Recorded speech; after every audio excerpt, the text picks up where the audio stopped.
चमत्कार क्या होता है? हम कैसे जाने के साधु चमत्कारी है?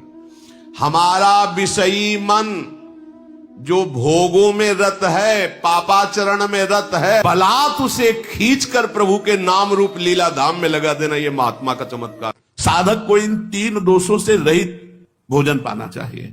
जाति दोष, आश्रय दोष, निमित्त दोष। कहां रखा है इसका भी प्रभाव पड़ता है।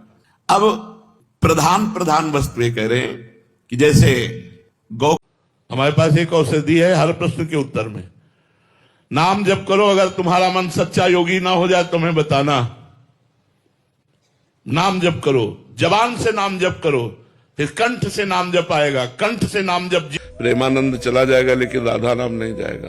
प्रेमानंद के द्वारा गाया हुआ राधा नाम की छाप जन जन में रहेगी, राधा नाम का प्रभाव रहेगा। अब स्वास्थ्य तो क्या ठीक होगा, दोनों किडनी फेल हैं, पर हाँ भगवान ऐसा किए हुए हैं कि अभी आपसे मिल सकते हैं। लोग आशीर्वाद मांगते हैं संतों से, कोई तो जबरदस्ती हाथ पकड़ के अपने ऊपर धरवाना चाहते हैं।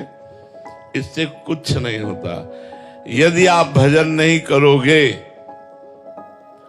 इसलिए संसारी पुरुष क्या जाने, हारना क्या जाने, जो गिरा हुआ है वो गिरना क्या जाने। एक साधु थे, वो 100 बार भ्रष्ट हो चुके थे। उन्होंने सोचा करने अब हम नहीं भजन कर पाएंगे। एक पेड़ के नीचे बैठे थे, सोचते थे इसी की। अंतिम निर्णय सबका ऐसे ही होता है।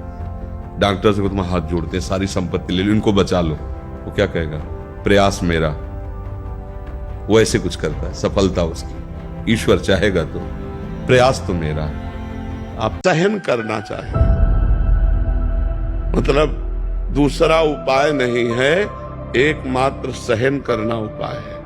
कबीरा खुद को ठगाइए, दूसरों को ना ठगे। अगर हमको कोई ठग रहा है, जब तुम जाओगे तो अकेले जाओगे यहाँ से, ना ये शरीर जाएगा ना परिवार का कोई जाएगा। और अगर भजन नहीं है तो यहाँ का जिम और यहाँ का तुम्हारा सारा नाम और यहाँ का बैंक बैलेंस, 1 पैसा तुम्हारे साथ नहीं जाएगा। देखो, जिस क्षण हम भगवान का भजन करते हैं वही क्षण पवित्र। जिस समय, जिस दिन, जिस महीने, जिस जीवन में भगवान का सुमिरन है वो सब पवित्र है। परम पवित्र तिथि, परम पवित्र। हमें दिन में सैकड़ों बार बात याद आती है। जैसे किसी को कोई प्रियजन याद आता है, ऐसे हमें सैकड़ों बार याद आती है, मरना है, मरना है। अब ये सूत्र हमको कहीं लगने नहीं देता। क्या है सब नाटक हमारा? मरना है यार, जाना है। अपना पैसा समझ करके दान करने से आपको हजारों गुना बढ़कर मिलेगा। लेकिन तुदीयम वस्तु गोविंदम तुभ्यमेव समर्पये, भगवान का दिया हुआ धन ये मैं भगवान को ही दे रहा हूँ, ऐसा करने से आपको तुम्हारा दूसरा कोई कल्याण नहीं कर सकता। आशीर्वाद मांगने की जरूरत नहीं है, तुम्हें कर्तव्य कर्म करने की जरूरत है। अगर आप अपने कर्मों को बिगाड़ लेंगे तो किसी का भी आशीर्वाद आपका मंगल नहीं कर सकता। पक्का नोट। हम आपको बताएं आज तक की बात, सेकंड में बात सुनी गई है, सेकंड में, मिनट नहीं, सेकंड में। क्योंकि भगवान के सिवा हमारा कोई है नहीं।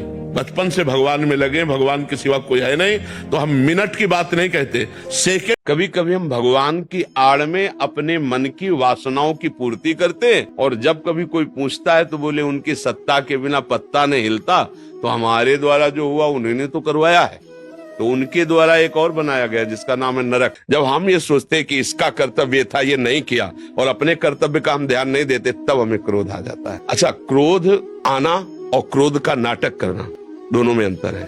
किन्हीं किन्हीं को क्रोध का नाटक करना ही चाहिए। जैसे ये सिद्धांतिक है कि अभी तो हमें नहीं कह सकते कि आ गई कि नहीं आ गई, तो भगवान जाने। पर ये जरूर होता है कि जब जीव का अंतिम काल होता है तो उसके किए हुए सारे कर्म उसके सामने नाचने लगते हैं और उसकी सदगति में बाधा पहुंचा